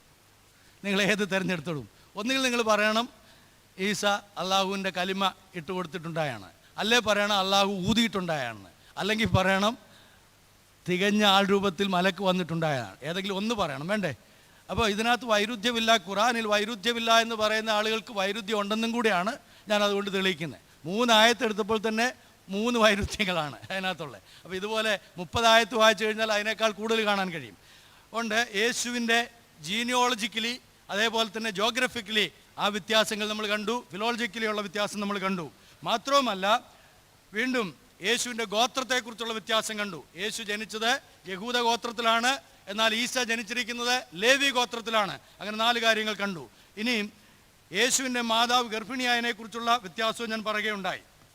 അടുത്തായിട്ട് യേശു കർത്താവിൻ്റെ ജനനത്തെക്കുറിച്ച് പഴയ നിയമ പ്രവാചകന്മാർ പറഞ്ഞത് വല്ലതും ഒരായത്തെങ്കിലും ഖുറാനിൽ എവിടെയെങ്കിലും കൊടുത്തിട്ടുണ്ടോ? ഒറ്റ ആയത്തെങ്കിലും. എന്നാൽ യേശു കർത്താവിൻ്റെ ഈ ലോകത്തിലേക്കുള്ള വരവിനെക്കുറിച്ച് ഈ 66 പുസ്തകങ്ങൾ അടങ്ങിയിരിക്കുന്ന സത്യവേദ പുസ്തകത്തിൽ എത്ര പ്രാവശ്യം പറഞ്ഞിട്ടുണ്ട്? ഉണ്ടോ ഇല്ലയോ? ഉണ്ടോ? വേദപുസ്തകം വായിക്കാത്ത ക്രിസ്ത്യാനിക്ക് പോലും അറിയാം അങ്ങനെ പറഞ്ഞിട്ടുണ്ടെന്ന്. പിന്നെ വായിച്ചവരുടെ കാര്യം പറയണ്ടല്ലോ. അപ്പോൾ യേശു ക്രിസ്തുവിൻ്റെ ലോകത്തിലേക്കുള്ള ആഗമനത്തെക്കുറിച്ച് വളരെ വ്യക്തമായിട്ട് പറഞ്ഞതിൻ്റെ ഫലമായിട്ടാണ് യേശു ക്രിസ്തു ലോകത്തിൽ വന്നത്. വെറുതെ വന്നതല്ല. ഒരു സുപ്രഭാതത്തിൽ ദൈവത്തിന് തോന്നി, എന്നാൽ പിന്നെ ഒരു കാര്യം ചെയ്തേക്കാം, നമ്മൾ വെറുതെ ഇവിടെ ഇങ്ങനെ സ്വർഗത്തിലിരിക്കുകയല്ലേ, അവിടെ ഭൂമി മനുഷ്യനെല്ലാം ഇങ്ങനെ വിഷമിച്ചു ഇരിക്കുക, എന്നാൽ നീ പോയി അവരെയൊക്കെ ഒന്ന് രക്ഷിച്ചിട്ട് വാ എന്ന് പറഞ്ഞല്ല.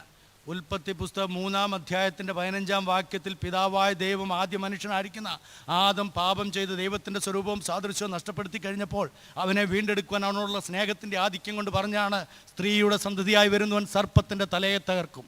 അതിന് ശേഷം ഇങ്ങനെ വന്ന പ്രവാചകന്മാരിലൂടെയൊക്കെയും വരുവാനുള്ള മശിഹായെക്കുറിച്ച്, രക്ഷിതാവായ യേശു ക്രിസ്തുവിനെക്കുറിച്ചുള്ള വ്യക്തമായ നിർദ്ദേശങ്ങളും അടയാളങ്ങളും കൊടുത്ത് കാലസമ്പൂർണത വന്നപ്പോൾ അവൻ സ്ത്രീയുടെ സന്തതിയായിട്ട് ലോകത്തിലേക്ക് വന്ന് മനുഷ്യനെ അവൻ്റെ പാപത്തിൽ നിന്ന് രക്ഷിക്കുവാൻ, ശാപത്തിന് കീഴിലായിരുന്നവനെ അതിൽ നിന്ന് രക്ഷിച്ച് നിത്യജീവന്റെ അവകാശിയാക്കി സ്വർഗത്തിൻ്റെ പൗരത്വത്തിലേക്ക് ആനയിക്കുവാനായിട്ട് അവൻ്റെ അനാദി നിർണയപ്രകാരം ഇറങ്ങി വന്നവനാണ്. ഞാൻ വിചാരിച്ചങ്ങൾ 2 ഹല്ലേലൂയയും പറയുമെന്ന്. എൻ്റെ പ്രിയമുള്ളവരെ, നമ്മുടെ കർത്താവായ യേശു ക്രിസ്തു അവൻ ലോകത്തിലേക്ക് വന്നത് പ്രവചനങ്ങളുടെ പൂർത്തീകരണമായിട്ട്. എന്നാൽ ഖുറാനിൽ ഓരോറ്റ ആയത്തിൽ പോലും ഈസായെക്കുറിച്ചുള്ള ഒരു പ്രവചനം കാണുന്നില്ല. അടുത്തത് 6-ാമതായിട്ട് ഈസായുടെ പ്രവർത്തനങ്ങളും യേശുവിൻ്റെ പ്രവർത്തനങ്ങളും. ഈസായുടെ പ്രവർത്തനങ്ങളെക്കുറിച്ച് പറയുന്നുണ്ട്. കണ്ണില്ലാത്തവന് കണ്ണ് വെച്ച് കൊടുക്കുകയും അള്ളാഹുവിൻ്റെ നിർദ്ദേശപ്രകാരം പാണ്ടുള്ളവനെ സൗഖ്യമാക്കുകയും മരിച്ചവനെ ഉയർത്തെഴുന്നേൽപ്പിക്കുകയൊക്കെ ചെയ്യും. അതായത് പറഞ്ഞത് യേശു ക്രിസ്തുവിൻ്റെ കൺസെപ്റ്റ് അതിനകത്ത് കിടപ്പുണ്ട്. പക്ഷേ യേശു ക്രിസ്തുവിനെ കുറിച്ചല്ല പറഞ്ഞു വന്നപ്പം ആയിപ്പോയത്. അതിന് ഒരു കാരണം അവരുടെ വായിൽ നിന്ന് ഞാൻ എടുത്തു പറയാം. അദ്ദേഹം പഠിപ്പില്ലാത്ത നബിയായിരുന്നു, വിദ്യാഭ്യാസമില്ലാത്ത വ്യക്തിയായിരുന്നു, എഴുത്തും വായന അറിയാത്ത വ്യക്തിയായിരുന്നു. അല്ല എന്നുള്ള തെളിവൊക്കെ നമുക്കുണ്ടെങ്കിലും അങ്ങനെയാണ് അവർ പറയുന്നത്. അതുകൊണ്ടാണ് സംഭവിച്ചത്. വിവരക്കേട് പറയുന്നവൻ്റെ പിന്നാലെ നടന്നു കഴിഞ്ഞാൽ ആ പിന്നാലെ പോകുന്നവനും ആ വിവരക്കേട് തന്നെ ഉണ്ടാവുള്ളൂ, അല്ലേ? അത്രയല്ലേ ഉള്ളൂ. അപ്പോൾ അതുകൊണ്ടാണ് അവരും ഇന്നും ഈ കാര്യങ്ങൾ പറഞ്ഞുകൊണ്ടിരിക്കുന്നത്. മാത്രമല്ല യേശു കർത്താവിൻ്റെ പഠിപ്പീര് എന്തായിരുന്നു? ഞാൻ തന്നെയാണ് വഴിയും സത്യവും ജീവനും, ഞാൻ മുഖാന്തരമല്ലാതെ ആരും പിതാവിൻ്റെ അടുക്കൽ എത്തുകയില്ല. എന്നാൽ ഖുറാനിൽ ഈസ ആരെയും തൻ്റെ അടുക്കലേക്കല്ല വിളിക്കുന്നത്, മറിച്ച് അള്ളാഹുവിന് കീഴ്പ്പെടുവാനായിട്ട് പറഞ്ഞു എന്ന് അന്ത്യകിയാമത്ത് നാളിൽ, അവസാന നാളിൽ, അള്ളാഹുവിന് ന്യായവിധി നടത്തുന്ന നാളിൽ, അള്ളാഹു ന്യായം വിധിക്കുന്ന സമയത്ത് പറഞ്ഞു എന്നാണ് നമ്മൾ ഖുറാനികമായിട്ട് വായിക്കുന്നത്. അങ്ങനെയാണോ? യേശു ക്രിസ്തു തന്നെ ന്യായാധിപനാണ്. 2 കൊരിന്ത്യർ 5-ാം അധ്യായത്തിൻ്റെ 10-ാം വാക്യത്തിൽ അവനവൻ ശരീരത്തിലിരിക്കുമ്പോൾ ചെയ്ത് നല്ലതാകിലും തീയതാകിലും അതിന് തക്കവണ്ണം പ്രാപിക്കേണ്ടത് നാം എല്ലാവരും എവിടെ നിൽക്കും? ഉറക്കെ പറഞ്ഞാട്ടെ, ക്രിസ്തുവിൻ്റെ ന്യായാസനത്തിന് മുമ്പാകെ നിൽക്കേണ്ടി വരും. അപ്പോൾ സകല മനുഷ്യരെയും ന്യായം വിധിക്കുന്നവനായ യേശു കർത്താവ് അല്ലാഹുവിനാൽ ഈസ ന്യായം വിധിക്കപ്പെട്ടു എന്ന് പറയുമ്പോൾ ആ ഈസയും നമ്മൾ പറയുന്ന യേശുവും യാതൊരു ബന്ധവുമില്ല. യാതൊരു ഉറക്കെ പറഞ്ഞോട്ടെ, യാതൊരു ബന്ധവുമില്ല. നമ്മൾ ഒരുമിച്ചാണ് പഠിക്കുന്നത്. ഇത് മറന്നു പോകരുത്. നമ്മളോട് ആരെങ്കിലും വന്ന് വഴിതെറ്റിൻ്റെ കാര്യങ്ങൾ പറഞ്ഞു തരുമ്പോൾ തീർച്ചയായിട്ടും അവരോട് നമ്മൾ ചോദിക്കണം. മാത്രവുമല്ല, ഏറ്റവും പരമപ്രധാനമായ ചില കാര്യങ്ങൾ, യേശു ക്രിസ്തു ക്രൂശിക്കപ്പെട്ടു എന്ന് തിരുവചനം അസന്നിഗ്ധമായിട്ട് ലോകത്തിൻ്റെ തെളിവോടുകൂടെ പറയുന്നു.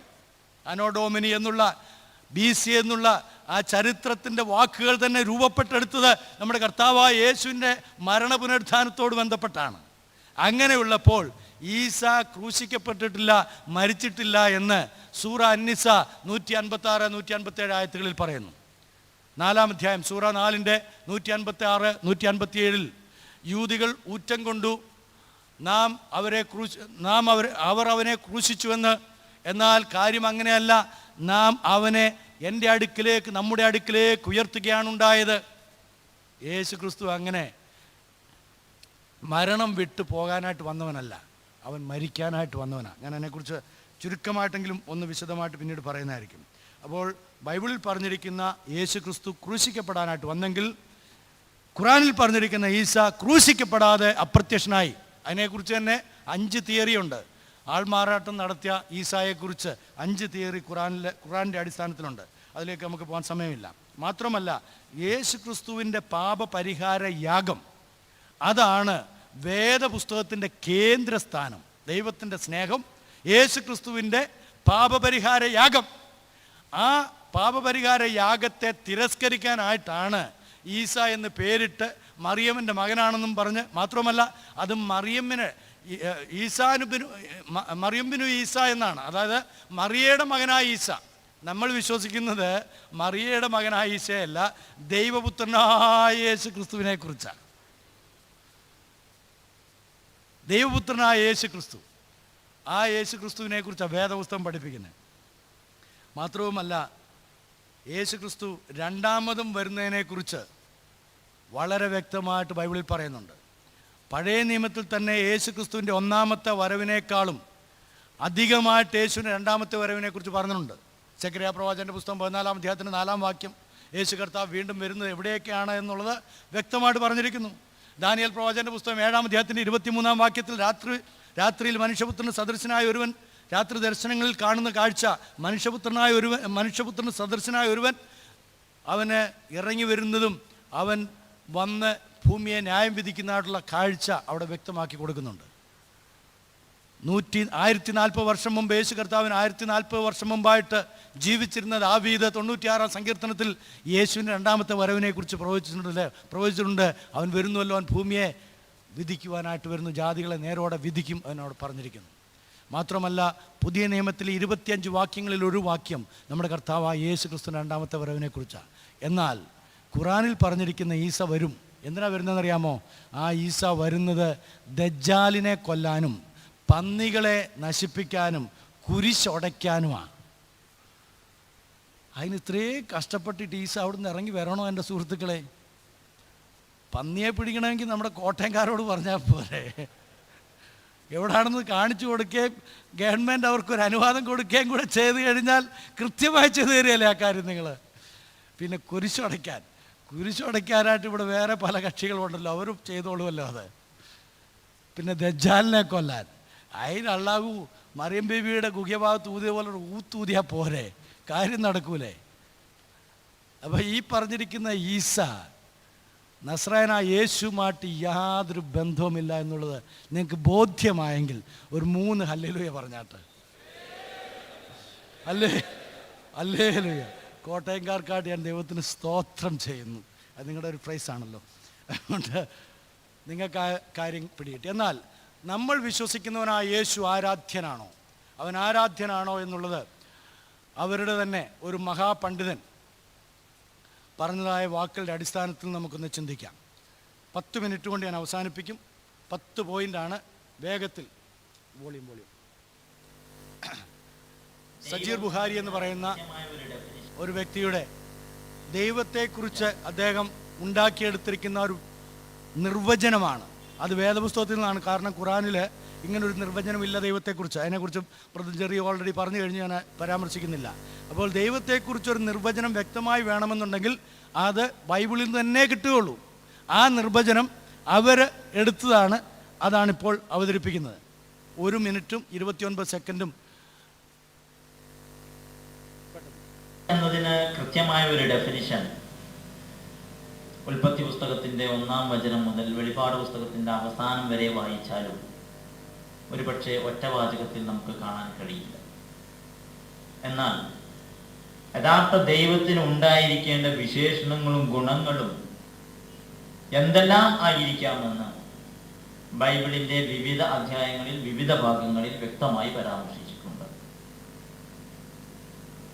അങ്ങനെ വിവിധ ഭാഗങ്ങളിൽ, വിശേഷിച്ച് പുതിയ നിയമത്തിൽ പൗലോസ് എഴുതിയ ലേഖനങ്ങളിൽ നിന്നും പഴയ നിയമത്തിൽ ദാവീദിന്റെ സങ്കീർത്തനങ്ങളിൽ നിന്നും അതുപോലെ യാക്കോബിന്റെ ലേഖനത്തിൽ നിന്നും ചേർത്ത് വെച്ച,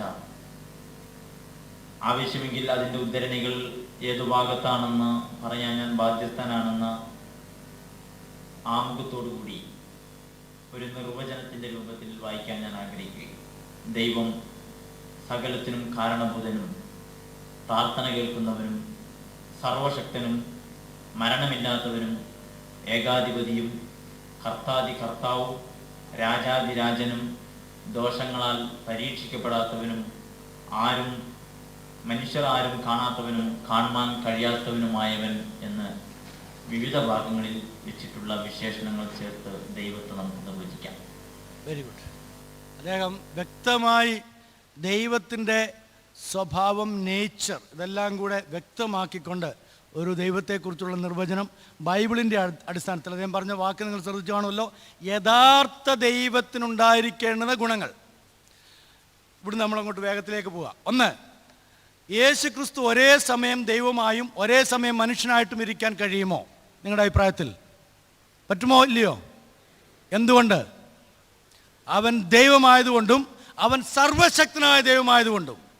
സർവശക്തനായിരിക്കുന്ന ദൈവത്തിന് ഒരേ സമയം ദൈവമായും ഒരേ സമയം മനുഷ്യനായും ഇരിക്കാൻ കഴിയുകയില്ലെന്ന് ഏതെങ്കിലും മുസ്ലിം സഹോദരങ്ങൾ വിശ്വസിക്കുന്നെങ്കിൽ അവൻ്റെ അറിവ് ഒരു ചൂളക്കിടേണ്ട ആവശ്യമുണ്ട്. സർവശക്തനായ ദൈവത്തിന് ഒരേ സമയം ദൈവമായിട്ടും ഒരേ സമയം മനുഷ്യനായിട്ടും ഇരിക്കാൻ കഴിയും. അദ്ദേഹം പറഞ്ഞ 1-ാമത്തെ നിർവചനം, ദൈവം സകലത്തിനും കാരണഭൂതൻ എന്ന് പറഞ്ഞാൽ ദൈവമാണ് സകലത്തെയും ഉണ്ടാക്കിയത്, ദൈവമാണ് സകലത്തെ സൃഷ്ടിച്ചത്. വേറൊരു വാക്കിൽ പറഞ്ഞാൽ ആരാണോ സകലത്തെ സൃഷ്ടിച്ചത് അവനാണ് ദൈവം. ബൈബിളിൻ്റെ അടിസ്ഥാനത്തിൽ ആരാണ് സകലത്തെ സൃഷ്ടിച്ചതെന്ന് നമുക്ക് പരിശോധിക്കാം. പുതിയ നിയമത്തിൽ വിശുദ്ധ യോഹന്നാന്റെ സുവിശേഷം 1-ാം അധ്യായത്തിൻ്റെ 3-ാം വാക്യത്തിൽ സകലവും യേശു മുഖാന്തരം ഉണ്ടായതൊന്നും യേശുവിനെ കൂടാതെ ഉണ്ടായതില്ല. 1-ാം അധ്യായത്തിൻ്റെ 10-ാം വാക്യം, യേശു ലോകത്തിലുണ്ടായിരുന്നു, ലോകം യേശു മുഖാന്തരം ഉണ്ടായി. കൊലോസ്യ ലേഖനം 1:17, യേശു സർവത്തിനും മുമ്പേ ഉള്ളവൻ, അവൻ സകലത്തിനും കാരണഭൂതൻ ആയിരിക്കുന്നു. അപ്പോൾ ഈ കാണുന്ന പ്രപഞ്ചത്തിൽ കാണുന്നതും കാണപ്പെടാത്തതുമായ, ദൃശ്യമായതും അദൃശ്യമായതും ഒക്കെയും ആരാണോ ഉരുവാക്കിയത് അവനാണ് ദൈവമെങ്കിൽ യേശുവാണ് ഈ സകലത്തെ സൃഷ്ടിച്ചതെന്ന് വിശുദ്ധ ബൈബിൾ അസന്നിഗ്ധമായിട്ട് പറയുമ്പോൾ അവൻ ആരാണ്? അവൻ ദൈവമാണ്. യേശു ദൈവമാണ് എന്നുള്ളതിൻ്റെ 1-ാമത്തെ അദ്ദേഹത്തിൻ്റെ നിർവചനത്തിൽ നമ്മൾ തെളിയിക്കുന്നു, യേശു ദൈവമാകുന്നു. 2, അദ്ദേഹം പറഞ്ഞത് പ്രാർത്ഥന കേൾക്കുന്നവനാരോ അവനാകുന്നു ദൈവം. പ്രാർത്ഥന കേൾക്കുന്നവനാരോ, നമ്മുടെ വാക്കുകളല്ല, ഖുറാനികമായിട്ട് അവർക്ക് കണ്ടെത്താൻ കഴിയാഞ്ഞതുകൊണ്ട് ബൈബിളിൽ നിന്ന് ദൈവത്തെക്കുറിച്ചുള്ള വ്യക്തമായ സത്യദൈവത്തെക്കുറിച്ചുള്ള ഒരു നിർവചനം ഉണ്ടാക്കിയപ്പോൾ അവർ പറഞ്ഞ കാര്യം അതിൻ്റെ അടിസ്ഥാനത്തിലാണ് ഞാൻ സംസാരിക്കുന്നത്. അതുകൊണ്ട് മുസ്ലിം സഹോദരങ്ങൾ എന്നെ കേൾക്കുന്നവരുണ്ടെങ്കിൽ നിങ്ങൾക്ക് നിങ്ങളുടെ ഖുറാൻ പരിശോധിക്കാം. ആ ഖുറാനിൽ ഈ ദൈവത്തെക്കുറിച്ചുള്ള ഇത്രയും നിർവചനങ്ങൾ നിങ്ങൾക്ക് ഒരിക്കലെങ്കിലും ഒരിടത്തെങ്കിലും കാണിച്ചു തരാൻ കഴിഞ്ഞാൽ നമുക്കത് അംഗീകരിക്കാം. എന്നാൽ നോക്കുക, നിങ്ങളുടെ ഖുറാനിൽ അത് ഇല്ലാത്തത് കൊണ്ട് വേദപുസ്തകം, സത്യവേദപുസ്തകമായിരിക്കുന്ന വിശുദ്ധ ബൈബിളിനെ ആശ്രയിക്കേണ്ടി വന്നു. അതിൻ്റെ അടിസ്ഥാനത്തിൽ യേശു ദൈവമാണെന്നാണ് ഇപ്പോൾ പറഞ്ഞുകൊണ്ടിരിക്കുന്നത്. 2, പ്രാർത്ഥന കേൾക്കുന്നവനാരോ അവനാണ് ദൈവം എന്ന് ഇസ്ലാമിൻ്റെ വാദം. ആരോടാണ് നാം പ്രാർത്ഥിക്കുകയും ആരാണ് പ്രാർത്ഥനയ്ക്ക് മറുപടി തരികയും ചെയ്യുന്നത് എന്ന് യേശു ക്രിസ്തു അസന്നിഗ്ധമായിട്ട് പറഞ്ഞിട്ടുണ്ട്. യേശു ദൈവമെന്ന് പറഞ്ഞിട്ടുണ്ടോ എന്ന് ചോദിച്ചാൽ ഉണ്ട് എന്ന് തന്നെയാണ് അതിൻ്റെ അർത്ഥവും. യോഹന്നാന്റെ സുവിശേഷം 14-ാം അധ്യായത്തിൻ്റെ 13-14 വാക്യങ്ങൾ, നിങ്ങൾ എൻ്റെ നാമത്തിൽ എന്നോട് ചോദിക്കുന്നതൊക്കെയും ഞാൻ നിങ്ങൾക്ക് ചെയ്തു തരും. എൻ്റെ നാമത്തിൽ എന്നോട് ചോദിക്കുന്നതൊക്കെ ഞാൻ നിങ്ങൾക്ക് ചെയ്തു തരുമെന്ന് യേശു പറയുമ്പോൾ യേശു ആരാണ്?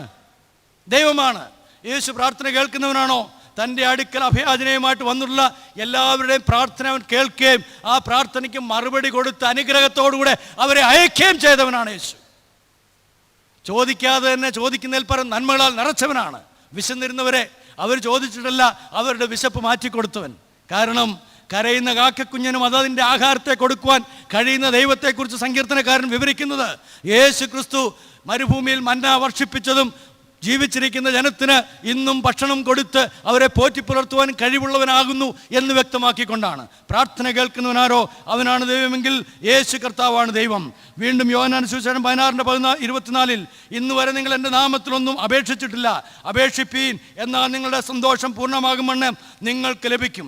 ഈ വാക്യങ്ങളുടെ അടിസ്ഥാനത്തിൽ യേശു ആരാണ്? ദൈവമാണ്. മൂന്നാമതായിട്ട് അദ്ദേഹം പറയുന്നത് ദൈവം സർവശക്തനാണ്. ദൈവം സർവശക്തനാണ്. ദൈവത്തിന് മാത്രം അവകാശപ്പെട്ടതാണ് ഈ സർവശക്തി എന്നുള്ളത്. പിശാചിന് അഥവാ ഇബിലീസിന് ശക്തിയൊക്കെ ഉണ്ടോ? ഇബിലീസിന് ശക്തിയുണ്ടോ? ഉണ്ട്. അതുകൊണ്ടാണല്ലോ അവർ പലയിടങ്ങളിലും മീറ്റിങ്ങുകളൊക്കെ നടത്തിക്കൊണ്ടിരിക്കുന്നത്. സർവശക്തനായ ദൈവത്തിന് മാത്രമേ ഒരേ സമയം ഒരേ ദൈവമായിട്ടും ഒരേ സമയം മനുഷ്യനായിട്ടും ഇരിക്കാൻ കഴിയുള്ളൂ. അതുകൊണ്ടാണ് യേശു ഒരേ സമയം ദൈവവും മനുഷ്യനുമാകുന്നു എന്ന് നമ്മൾ പറഞ്ഞത്. പാപം ഒഴിച്ച് ബാക്കി എല്ലാം ചെയ്യുവാൻ കഴിവുള്ളവനാണ് നമ്മുടെ ദൈവം. എന്നാൽ ഖുറാനിൽ പറഞ്ഞിരിക്കുന്ന ദൈവം പാപം ചെയ്യാൻ പ്രേരിപ്പിക്കുന്നവനാണ്. മറിയയ്ക്ക് ഗർഭം ഉണ്ടാക്കി കൊടുത്തിട്ട് അത് ആരുണ്ടാക്കിയെന്നുള്ള ഇപ്പോഴും സംശയമാണ്. 3 ചിന്തകൾ ഞാൻ വെച്ച് തന്നു, നിങ്ങൾ തീരുമാനിച്ചോണം ആരാ ഉണ്ടാക്കിയെന്ന്. അപ്പോൾ ആ ഗർഭിണിയായിരിക്കുന്ന മറിയത്തോട് അള്ളാഹു പറഞ്ഞു കൊടുക്കുകയാണ്, നീ തനിച്ചവിടെ പാർക്കുന്ന സമയത്ത് ആരെങ്കിലും അതിലേ പോവുകയാണ്, താഴ്വാരത്തൂടെ പോവുകയാണെങ്കിൽ നീ അവരോട് വിളിച്ച് പറഞ്ഞേക്കണം, എന്താണ്, ഞാൻ അള്ളാഹുവിന് വേണ്ടി നോമ്പെടുത്തുകൊണ്ടിരിക്കുകയാണ്, അതുകൊണ്ട് നിങ്ങളോട് ഞാൻ സംസാരിക്കുകയില്ല. പിന്നെന്താ ഈ സംസാരിച്ചേ? ഈ പറഞ്ഞു കൊടുത്തത് എന്താ? അള്ളാഹു പറഞ്ഞു കൊടുക്കുന്ന. അപ്പം നുണ പറയാനായിട്ട് പ്രേരിപ്പിക്കുന്ന, മാത്രവുമല്ല പാപം ചെയ്യാനായിട്ടുള്ള എല്ലാ പ്രേരണയും കൊടുക്കുന്നവനാണ് ഒരു അള്ളാഹു. മുഹമ്മദ് നബി സല്ലല്ലാഹു അലൈഹി വസല്ലം എന്ന് അവർ പറയുന്നതായ ഇസ്ലാം പ്രവാചകൻ, അദ്ദേഹത്തിൻ്റെ വളർത്തുപുത്രൻ്റെ സയ്യിദിൻ്റെ ഭാര്യ മാത്രം വീട്ടിലുള്ള സമയത്ത് അദ്ദേഹം അതിലെ നടന്നു പോവുകയാണ്. നടന്നു പോകുന്ന സമയത്ത് അവളുടെ എല്ലാ ശാരീരിക ആകാരവും ഒന്ന് കാണുവാനുള്ള ഭാഗ്യം അദ്ദേഹത്തിന് കിട്ടി. ഉടനെ അദ്ദേഹത്തിൻ്റെ ഉള്ളിൽ ഒരു കൊള്ളിയാൻ മിന്നി. അതൊന്നിവിടെ വിവരിക്കാൻ പറ്റുകയില്ല. എങ്കിലും കൊള്ളിയാൻ മിന്നി കഴിഞ്ഞപ്പം അള്ളാഹു പ്രേരണ കൊടുക്കുകയാണ് ആ കാര്യം അദ്ദേഹം മറച്ചു വെച്ചു പറയാനായിട്ട്, പേടിച്ചിട്ട്, മറ്റുള്ളവരെ പേടിച്ചിട്ട്, അവളെ ഇഷ്ടമാണെന്നും കെട്ടാനായിട്ടും. പക്ഷേ അള്ളാഹു അതിന് പ്രേരണ കൊടുക്കുക. സ്വന്തം വളർത്തുപുത്രൻ്റെ ഭാര്യയെ വളർത്തുപുത്രൻ ഉപേക്ഷിച്ചിട്ട് ഇദ്ദേഹം വിവാഹം കഴിച്ചു. അതാണ് അദ്ദേഹത്തിൻ്റെ ധാർമ്മികത. അങ്ങനെ ആ ധാർമ്മികതയുള്ള ആൾ വേദപുസ്തകത്തിൽ പറഞ്ഞിരിക്കുന്ന യേശു ക്രിസ്തുവിൻ്റെ മഹത്വത്തെ തുച്ഛീകരിക്കാൻ വരുമ്പോൾ യേശു കർത്താവ് ദൈവമാണെന്ന് അസംഖ്യമായിട്ട് വേദപുസ്തകം പഠിപ്പിക്കുന്നു. നമുക്കറിയാം, യേശുവിൻ്റെ ശിഷ്യന്മാരിൽ 70 പേരിൽ ഒരുവനായിരുന്ന സ്തേഫാനോസിനെ കല്ലെറിയുന്ന സമയത്ത് അപ്പോസ്തല പ്രവൃത്തി 7-ാം അധ്യായത്തിൻ്റെ 59-ാം വാക്യത്തിൽ സ്തേഫാനോസ് മുട്ടുകുത്തി പ്രാർത്ഥിക്കുന്ന ആരോടാണ് പ്രാർത്ഥിക്കുന്നത്? ആരോടാ പ്രാർത്ഥിക്കുന്നത്? യേശുവിനോടാ. യേശുവേ, എൻ്റെ ആത്മാവിനെ നിൻ്റെ കരങ്ങളിലേക്ക് വെച്ച് തരികയാണെന്ന് പറഞ്ഞ് തൻ്റെ ആത്മാവിനെ വെച്ച് കൊടുക്കുകയായിരുന്നു സ്തേഫാനോസ്. പ്രാർത്ഥന കേൾക്കുന്നവനാണ് യേശു എന്നുള്ളത് യേശുവിൻ്റെ ശിഷ്യന്മാർക്ക് അറിയാമായിരുന്നതുകൊണ്ടാണ് അവരിൽ നിന്നൊരുവൻ നീങ്ങിപ്പോയപ്പോൾ അതിന് പകരമായിട്ട് മറ്റൊരുവനെ എടുക്കുവാനായിട്ട് സകല ഹൃദയങ്ങളെയും ആരായുന്ന കർത്താവേ, നിന്റെ സ്ഥാനത്തേക്ക് പോകേണ്ടതിനായിട്ട് നീ ആരെ തെരഞ്ഞെടുക്കുമെന്ന് ഞാൻ കാണിച്ചു തരണമെന്ന് പ്രാർത്ഥിച്ച് അവരുടെ പേർക്ക് ചീട്ടിടുകയും അങ്ങനെ ആ ചീട്ട് മത്തത്യാസിന് വീഴുകയും ചെയ്തത്. നോക്കണം, യേശുവിനോടാണ് അവർ പ്രാർത്ഥിച്ചത്. യേശുവിൻ്റെ ശിഷ്യന്മാർ പ്രാർത്ഥിച്ച യേശുവിനോടാണ്. യേശു ദൈവമായതുകൊണ്ടാണ്. മൂന്നാമതായിട്ട് ഞാൻ പറഞ്ഞു, യേശു സർവശക്തനാണ്. ആ സർവശക്തനായ ദൈവത്തെക്കുറിച്ച് റോമാലേഖനം 9-ാം അധ്യായത്തിൻ്റെ 5-ാം വാക്യത്തിൽ പിതാക്കന്മാരും അവർക്കുള്ളവർ തന്നെ ജഡപ്രകാരം ക്രിസ്തുവും അവരിൽ നിന്നല്ലോ ഉത്ഭവിച്ചത്, അവൻ സർവത്തിനും മീതെ ദൈവമായി എന്നേക്കും വാഴ്ത്തപ്പെട്ടവൻ. യേശു ക്രിസ്തു ദൈവമെന്ന് വേദപുസ്തകം വളരെ വ്യക്തമായിട്ട് പറയുന്നു. മാത്രമല്ല, ഉയർത്തെഴുന്നേറ്റ യേശു സ്വയമേ തന്നെക്കുറിച്ച് തന്നെ പറയുമ്പോൾ വെളിപാട് പുസ്തകം 4-ാം അധ്യായത്തിൻ്റെ 8-ാം വാക്യം മുതലും 11-ാം അധ്യായത്തിൻ്റെ 17-ാം വാക്യത്തിലും 15-ന്റെ 3-ലും 16-ന്റെ 7-ലും 16-ന്റെ 14-ലും 19-ന്റെ 15-ലും 21-ന്റെ 22-ലൊക്കെയും യേശു കർത്താവിൻ്റെ സർവ്വശക്തിയെക്കുറിച്ചാണ് അവിടെ പറയുന്നു. അപ്പോൾ യേശു സർവ്വശക്തനാണ്. നാലാമതായിട്ട് ദൈവം മരണമില്ലാത്തവനാണ് എന്നുള്ളതാണ് മുസ്ലിം പണ്ഡിതന്മാരുടെ അഭിപ്രായം. മരണമില്ലാത്തവൻ. അപ്പോൾ യേശു മരിച്ചില്ലേ? യേശു മരിച്ചു. എന്നാൽ യേശു എങ്ങനെയാണ് മരിച്ചതെന്നും കൂടെ യോഹന്നാൻ സുവിശേഷം 10-ാം അധ്യായത്തിൻ്റെ 18-ാം വാക്യത്തിൽ പറയുന്നു. ആരും എൻ്റെ ആത്മാവിനെ എന്നിൽ നിന്ന് എടുത്തു കളയുന്നില്ല. ഞാൻ സ്വമേധയാ അതിനെ കൊടുക്കുന്നു. അതിനെ കൊടുക്കുവാൻ എനിക്ക് അധികാരമുണ്ട്, വീണ്ടും പ്രാപിക്കുവാനും എനിക്ക് അധികാരമുണ്ട്. യേശു കർത്താവ് തൻ്റെ ആത്മാവിനെ കൊടുക്കുകയും അതിനെ തിരിച്ചെടുക്കുകയും ചെയ്തു. അത് അവൻ്റെ സർവ്വശക്തിയുമാണ്. മാത്രമല്ല, അവൻ മരണത്തിന്മേലും ജയാളിയാണ് എന്നുള്ളതിൻ്റെ ഉറപ്പും കൂടെയാണ്. മാത്രമല്ല, കർത്താവിൻ്റെ ഒരു പേര് യോഹന്നാന്റെ സുവിശേഷം 11-ാം അധ്യായത്തിൻ്റെ 25-ാം വാക്യത്തിൽ ഞാൻ തന്നെ ജീവനും പുനരുത്ഥാനവുമാകുന്നു. ആ ജീവനും പുനരുത്ഥാനവും എന്നുള്ള തൻ്റെ അവകാശവാദം പൂർത്തീകരിക്കപ്പെടണമെങ്കിൽ താൻ തൻ്റെ ജീവനെ കൊടുക്കുകയും അതിനെ തിരികെ പ്രാപിക്കുകയും ചെയ്തെങ്കിൽ മാത്രമേ ആ പുനരുത്ഥാനം എന്നുള്ള വാക്കിന് അർത്ഥം ഉണ്ടാകുകയുള്ളൂ. അതുകൊണ്ടാണ് തൻ്റെ ജീവനെ കൊടുത്തത്. തൻ്റെ ജീവനെ കൊടുത്ത് മറുവിലയായിട്ടാണ് മർക്കോസിൻ്റെ സുവിശേഷം 10-ാം അധ്യായത്തിൻ്റെ 45-ാം വാക്യത്തിൽ തൻ്റെ ജീവനെ മറുവിലയായി കൊടുക്കുന്നു എന്ന് നമ്മൾ വായിക്കുന്നു. ഇനിയും യേശു കർത്താവ് ദൈവത്തെക്കുറിച്ച് പറയുമ്പോൾ ദൈവം ഏകാധിപതി എന്ന് പറഞ്ഞിരിക്കുന്നു. യെശയ്യാപ്രവചനം 9-ാം അധ്യായത്തിൻ്റെ 6-ാം വാക്യത്തിൽ ആധിപത്യം അവൻ്റെ തോളിൽ ഇരിക്കുമെന്ന് നമ്മൾ കാണുന്നു. വെളിപാട് 12:10 ഇപ്പോൾ നമ്മുടെ ദൈവത്തിൻ്റെ രക്ഷയും ശക്തിയും രാജ്യവും അവൻ്റെ ക്രിസ്തുവിൻ്റെ ആധിപത്യവും തുടങ്ങിയിരിക്കുന്നു. അപ്പോൾ യേശു കർത്താവ് ആധിപത്യമുള്ളവനാണ്, അവൻ ഏകാധിപതിയാണ്. എഫേസ്യ ലേഖനം 1:21-22 വാക്യങ്ങളിൽ എല്ലാ വാഴ്ചയ്ക്കും അധികാരത്തിനും ശക്തിക്കും കർത്തൃത്വത്തിനും ഈ ലോകത്തിൽ മാത്രമല്ല വരുവാനുള്ളതിലും വിളിക്കപ്പെടുന്ന സകല നാമത്തിനും അത്യന്തം മീതെ ഇരുത്തുകയും സർവവും അവൻ്റെ കാൽ കീഴാക്കി വെക്കുകയും അവനെ സർവത്തിനും മീതെ അധിപതിയാക്കി വെക്കുകയും ചെയ്തു എന്ന് നമ്മൾ വായിക്കുന്നു. വീണ്ടും ഫിലിപ്പിയ ലേഖനം 2:10 കർത്താവ് യേശു കർത്താവെന്ന് എല്ലാ വ്യക്തികളും ഏറ്റുപറഞ്ഞ് അവന് അധിപതിയാകുന്നു എന്ന് സമ്മതിക്കേണ്ടി വരും. 6-ാമതായിട്ട് യേശു കർത്താവ് കർത്താദി കർത്താവ് എന്ന് സ്വയമേ പറയുന്നു. ദൈവം കർത്താദി കർത്താവ് എന്നാണ് സജീർ ബുഖാരിയുടെ വാദം. അങ്ങനെയാണെങ്കിൽ കർത്താവ് തന്നെ പറഞ്ഞാണ് താൻ കർത്താദി കർത്താവാകുന്നു. ഈ വാക്ക് യേശുവിന് വേണ്ടി മാത്രം ഉപയോഗിച്ചിരിക്കുന്ന പദമാണ്. വെളിപാട് പുസ്തകം 19:16 കർത്താദി കർത്താവ് എന്ന് യേശു സ്വന്തമേ പറയുകയാണ്. വെളിപാട് പുസ്തകം 17:14 അവൻ കുഞ്ഞാടിനോടും യേശുവിനോട് അവർ കുഞ്ഞാടിനോട് പോരാടും. ഇന്ന് അവർ പോരാടിക്കൊണ്ടിരിക്കുകയാണ്. താൻ കർത്താദി കർത്താവും രാജാതി രാജാവുമാകൊണ്ട് കുഞ്ഞാട് തന്നോടുകൂടെ ഉള്ളവരും വിളിക്കപ്പെട്ടവരും തിരഞ്ഞെടുക്കപ്പെട്ടവരും വിശ്വസ്തരായി അവരെ ജയിക്കും. അപ്പോൾ നമ്മുടെ കർത്താവ് അവൻ കർത്താദി കർത്താവാണ്. ഫിലിപ്പിയ ലേഖനം 2:11 എല്ലാ നാവും യേശു ക്രിസ്തു കർത്താവ് എന്ന് പിതാവായ ദൈവത്തിൻ്റെ മഹത്വത്തിനായി ഏറ്റു പറയേണ്ടി വരും. അപ്പോൾ യേശു ദൈവമാണോ? ആണോ? യേശു ദൈവമാണെന്ന് വേദപുസ്തകം പഠിപ്പിക്കുന്നുണ്ടോ? ആർക്കെങ്കിലും സംശയമുണ്ടോ? എൻ്റെ മുസ്ലിം സഹോദരന്മാരെ, നിങ്ങൾക്ക് സംശയമുണ്ടെങ്കിൽ ഈ കാര്യങ്ങൾ ഒന്നും കൂടെ നിങ്ങൾ ബൈബിളിൻ്റെ അടിസ്ഥാനത്തിൽ നിന്ന് പരിശോധിക്കുക. ഏഴാമതായിട്ട് അദ്ദേഹം പറയുന്നത് ദൈവം രാജാതി രാജാവാണ്. യേശു കർത്താവിന് ഉപയോഗിച്ചിരിക്കുന്ന ഒരു പദമാണ് രാജാതി രാജാവ്. വെളിപാട് പുസ്തകം 19:16 രാജാതി രാജാവും കർത്താദി കർത്താവും എന്ന നാമം അവൻ്റെ എന്ന് പറഞ്ഞാൽ യേശുവിൻ്റെ ഉടുപ്പിന്മേലും തുടമേലും എഴുതിയിരിക്കുന്നു. വെളിപാട് 17:14 അവൻ കുഞ്ഞാടിനോടും യേശുവിനോട് പോരാടും. താൻ കർത്താദി കർത്താവും രാജാതി രാജാവും ആകൊണ്ട് കുഞ്ഞാടും തന്നോടുകൂടെയുള്ള വിളിക്കപ്പെട്ടവരും തിരഞ്ഞെടുക്കപ്പെട്ടവരും വിശ്വസ്തരായി അവരെ ജയിക്കും എന്ന് പറഞ്ഞിരിക്കുന്നു. 8-ാമതായിട്ട് ദൈവത്തെക്കുറിച്ച് അവർ പറഞ്ഞിരിക്കുന്നത് ദൈവം ദോഷങ്ങളാൽ പാപങ്ങളാൽ പരീക്ഷിക്കപ്പെടാത്തവനാകുന്നു. യാക്കോബിൻ്റെ ലേഖനം 1-ാം അധ്യായത്തിൻ്റെ 13-ാം വാക്യത്തിൽ നിന്നാണ്. 2 തരത്തിലാണ് ദോഷങ്ങൾ ബാധിക്കപ്പെടുക. ഒന്ന്, നമ്മുടെ ഉള്ളിൽ ഉണ്ടാകുന്ന ദോഷചിന്തകൾ, വ്യഭിചാര ചിന്തകൾ, കുറ്റകൃത്യങ്ങൾ, അങ്ങനെ ചെയ്യുവാനുള്ള പ്രേരണകൾ, കുറ്റങ്ങളൊക്കെ ചെയ്യുവാനുള്ള പ്രേരണകൾ. ദൈവത്തിന് അങ്ങനത്തെ യാതൊരു പ്രേരണയുമില്ല. എന്നാൽ അള്ളാഹുവിനുണ്ടായിരുന്നു എന്ന് ഞാൻ നേരത്തെ പറഞ്ഞല്ലോ. എന്നാൽ നമ്മുടെ കർത്താവിനെ സംബന്ധിച്ച്, നമ്മുടെ ദൈവത്തെ സംബന്ധിച്ച് അവൻ ദോഷങ്ങളാൽ പരീക്ഷിക്കപ്പെടാത്തവനാണ്. അവനെ ആർക്കും പരീക്ഷിച്ച് ജയിക്കാൻ കഴിയുകയില്ല. ദോഷങ്ങളാൽ അവനെ പരീക്ഷിച്ച് ജയിക്കാൻ കഴിയുകയില്ല. അവനെ പരീക്ഷിക്കാനായിട്ട് ശത്രുവായ പിശാച് വന്നു. അള്ളാഹു 5 നേരം മനുഷ്യരെ കൊണ്ട് നിർബന്ധമായി നിസ്കാരം വാങ്ങിക്കൊണ്ടിരിക്കുകയാണ്. ഇബാദത്ത് ചെയ്യുവാൻ, സുദ് ചെയ്യുവാനായിട്ട് നിർബന്ധിച്ചുകൊണ്ടിരിക്കുകയാണ്. 5 നേരം നിസ്കരിക്കാനായിട്ട് പറഞ്ഞുകൊണ്ടിരിക്കുകയാണ്. അത് ചെയ്തില്ലെങ്കിൽ അവരോട് പറഞ്ഞിരിക്കുന്നത് നിങ്ങളെ നരകത്തിൽ വിടും. നിങ്ങളൊന്ന് ചിന്തിച്ച് നോക്കിയേ, നിർബന്ധിച്ച് വാങ്ങിക്കേണ്ട ഒന്നാണോ ആരാധന? ആണോ? വേദപുസ്തക ദൈവമായ കർത്താവിനെ നീ പൂർണ്ണ ഹൃദയത്തോടും പൂർണ്ണ മനസ്സോടും പൂർണ്ണ ശക്തിയോടും പൂർണ്ണ ആത്മാവോടും കൂടെ ആരാധിക്കണമെന്നാണോ? ആണോ? സ്നേഹിക്കണം. എങ്ങനെയാ? സ്നേഹിക്കണം. ആണോ? ദൈവത്തോടുള്ള സ്നേഹത്തിൻ്റെ ആധിക്യത്തിൽ നിന്ന് ഉത്ഭവിക്കേണ്ട ഒന്ന് ആരാധന എന്ന് പറയുന്നത്. വെറുതെ വാക്കുകൾ കൊണ്ട് പറയുന്നതല്ല. യെശയ്യാപ്രവചനം 29 നമ്മൾ വായിക്കുന്നത് ഈ ജനം ആദരം കൊണ്ട് എന്നെ ആരാധിക്കുന്നുവെങ്കിലും ഹൃദയം കൊണ്ട് എന്നിൽ നിന്ന് അകന്നിരിക്കുന്നു. അങ്ങനത്തെ ഒരു ആരാധന സ്വീകരിക്കാനായിട്ട് കൊതിക്കുന്നവനല്ല നമ്മുടെ ദൈവം. അവനോടുള്ള സ്നേഹത്തിൻ്റെ ആധിക്യത്തിൽ നാം അർപ്പിക്കുന്നതാണ് ആരാധന. അതാണ് അവൻ സ്വീകരിക്കുന്നത്. അപ്പോൾ നമ്മുടെ ദൈവത്തെ ദോഷങ്ങളാൽ ആർക്കും പരീക്ഷിക്കുവാൻ സാധ്യമല്ല. മാത്രമല്ല, തന്നെ പരീക്ഷിക്കാൻ വന്നായ സാത്താനോട് കർത്താവ് എന്താ പറഞ്ഞത്? നിന്റെ ദൈവമായ കർത്താവിനെ അല്ലാതെ മറ്റാരെയും ആരാധിക്കരുത് എന്ന് പറഞ്ഞാൽ കർത്താവിനെയാണ് ആരാധിക്കേണ്ടത് എന്നവൻ പറയുകയും അതുകൊണ്ടാണ് സാത്താൻ പിന്നീട് അവനെ പരീക്ഷിക്കാൻ വരാതിരിക്കുകയും ചെയ്തത്. വീണ്ടും നമ്മൾ 9-ാമതായിട്ട് വായിക്കുന്നത് അദ്ദേഹം പറഞ്ഞിരിക്കുന്നത് മനുഷ്യൻ ആരും കാണാൻ കഴിയാത്തവൻ. മനുഷ്യൻ്റെ സ്വയപ്രയത്നത്താൽ ദൈവത്തെ ആർക്കും കാണാൻ കഴിയുകയില്ല. കഴിയുമോ? നിങ്ങൾ എത്ര അധ്വാനിച്ചാലും ദൈവസാഫല്യം നേടുവാൻ കഴിയുമോ? ദൈവരക്ഷ അനുഭവിക്കാൻ കഴിയുമോ?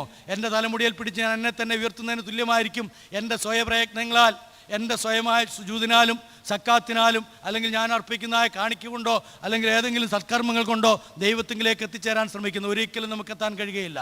അതുകൊണ്ടാണ് നമ്മളെ രക്ഷിക്കാൻ കഴിയാത്തപ്പോൾ നമ്മളെ രക്ഷിക്കാൻ വേണ്ടി സ്വർഗത്തിൽ നിന്ന് അവൻ ഇറങ്ങി വന്നതും നമ്മളെ നമ്മുടെ പാപത്തിൽ നിന്ന് രക്ഷിക്കാൻ തക്കവണ്ണം അവൻ തൻ്റെ മേൽ നമ്മുടെ പാപം വഹിച്ചുകൊണ്ട് ക്രൂശിന്മേൽ ബലിയായി എന്നേക്കുമുള്ള പാപപരിഹാര യാഗമായി അവൻ പാപത്തിന് പരിഹാരം വരുത്തിയിരിക്കുന്നത്. അത് വിശ്വസിക്കുന്ന ഏതൊരു വ്യക്തിക്കും വിശ്വാസത്താൽ രക്ഷയ്ക്ക് നമുക്ക് ഓരോരുത്തർക്കും അവകാശം അവൻ തരികയാണ്. വിശ്വസിക്കുന്നവർ വിശ്വാസത്താലാണ് ഈ രക്ഷ, പ്രവൃത്തികളാലല്ല. ആ പ്രവൃത്തികളാൽ ആർക്കും തന്നെ ദൈവത്തെ കണ്ടെത്താൻ കഴിയുകയില്ല. എന്നാൽ ദൈവം സ്വയമേ വെളിപ്പെടുത്തിയാലോ കാണാൻ പറ്റുമോ? ദൈവം സ്വയം വെളിപ്പെടുത്തിയാൽ കാണാൻ പറ്റുമോ? യോഹന്നാൻ സുവിശേഷം 1:18 നമ്മൾ വായിക്കുന്നത് ഏകജാതനായ പുത്രൻ അവനെ വെളിപ്പെടുത്തിയിരിക്കുന്നു. അതുകൊണ്ടാണ് കർത്താവ് പറഞ്ഞു എന്നെ കണ്ടവൻ പിതാവിനെ കണ്ടിരിക്കുന്നു. അതുകൊണ്ട് MM അക്ബർ സാഹിബും ഈസാ മുഹമ്മദും ഡോക്ടർ സാക്കിർ നായിക്കും ഒക്കെ പറയുന്ന പോലെ അല്ല വാക്യത്തിൻ്റെ അർത്ഥം. ആർക്കും കാണാൻ കഴിയാത്തവനായ പിതാവാം ദൈവം പുത്രനായ ക്രിസ്തുവിലൂടെ തന്നെ പൂർണ്ണമായി വെളിപ്പെടുത്തി തന്നപ്പോൾ ആ ക്രിസ്തുവിനെ കാണുന്നവനൊക്കെയും പൂർണ്ണമായി ദൈവത്തെ കാണുകയാണ്. ആ പൂർണ്ണതയിലേക്ക് മനുഷ്യൻ എത്തിച്ചേരണമെങ്കിൽ ശത്രുവായ പിശാചിൻ്റെ അടിമത്തത്തിൽ നിന്ന് അവൻ കർത്താവിൻ്റെ അടുക്കിലേക്ക് വരണം. അവനെ മൂടി വച്ചിരിക്കുന്ന അന്ധകാരത്തിൻ്റെ കണ്ണുകളെ മാറ്റി ക്രിസ്തുവിൻ്റെ പ്രകാശത്തിൽ നടന്നാൽ മാത്രമേ അവനെ കാണാൻ പറ്റുള്ളൂ. 10-ാമതായിട്ടും അവസാനമായിട്ടും ദൈവം ആദിയും അന്തവും ആൽഫയും ഒമേഗയും ആകുന്നു എന്ന് സജീർ ബുഹായി ബൈബിളിൻ്റെ അടിസ്ഥാനത്തിൽ ദൈവത്തെക്കുറിച്ചുള്ള നിർവചനം കൊടുക്കുന്നു. ഇതാരെക്കുറിച്ചാണ് പറയുന്നത്? വെളിപാട് പുസ്തകം 1-ാം അധ്യായത്തിൻ്റെ 8-ാം വാക്യത്തിൽ യേശു കർത്താവ് സ്വയമേ പറയുന്ന കാര്യമാണ്. യേശു ദൈവമാണോ എന്ന് പറഞ്ഞിട്ടുണ്ടോ എന്ന് പറഞ്ഞാൽ ഉണ്ടെന്ന് ധൈര്യത്തോടെ പറയണം. യേശു പറഞ്ഞിരിക്കുന്നതാണ് ഞാൻ അൽഫയും ഒമേഗയും ആകുന്നു. മാത്രമല്ല ഇരിക്കുന്നവനും ഇരുന്നവനും വരുവാനുമായി സർവശക്തിയുള്ള ദൈവമായ കർത്താവ് അരുളി ചെയ്യുന്നു. യേശു കർത്താവ് സർവശക്തനാണ്, അവൻ കർത്താവാണ്, അവൻ ആൽഫയാണ്, അവൻ ഒമേഗയാണ്, അവൻ ഇരുന്നവനാണ്, ഇരിക്കുന്നവനാണ്, വരുവാനുള്ളവനാണ്. കാലങ്ങൾക്ക് അതീതമായിട്ടുള്ളവൻ, കാലത്തിനുള്ളിൽ ഒതുങ്ങാത്തവൻ, ത്രികാലങ്ങളുടെയും ഉടയവൻ, അവൻ മാത്രമാണ് ആരാധ്യൻ. അത് നമ്മുടെ കർത്താവായ യേശു ക്രിസ്തു മാത്രമാകുന്നു. ഹല്ലേലൂയ, ഹല്ലേലൂയ. വെളിപാട് പുസ്തകം 21-ാം അധ്യായത്തിൻ്റെ 6-ാം വാക്യത്തിൽ പിന്നെയും അവൻ എന്നോട് അരുളിച്ചത് സംഭവിച്ചു തീർന്നു, ഞാൻ ആൽഫയും ഒമേഗയും ആദിയും അന്തവുമാകുന്നു. വെളിപാട് 22:13 ഞാൻ ആൽഫയും ഒമേഗയും ഒന്നാമനും ഒടുക്കത്തവനും ആദിയും അന്തവുമാകുന്നു. യേശു താൻ ദൈവമാണെന്ന് വളരെ വ്യക്തമായിട്ട് അതിൽ കൂടെ പറഞ്ഞിരിക്കുകയാണ്. അതുകൊണ്ട് യേശു ദൈവമോ? അതെ. യേശു ആരാധ്യനോ? അതെ.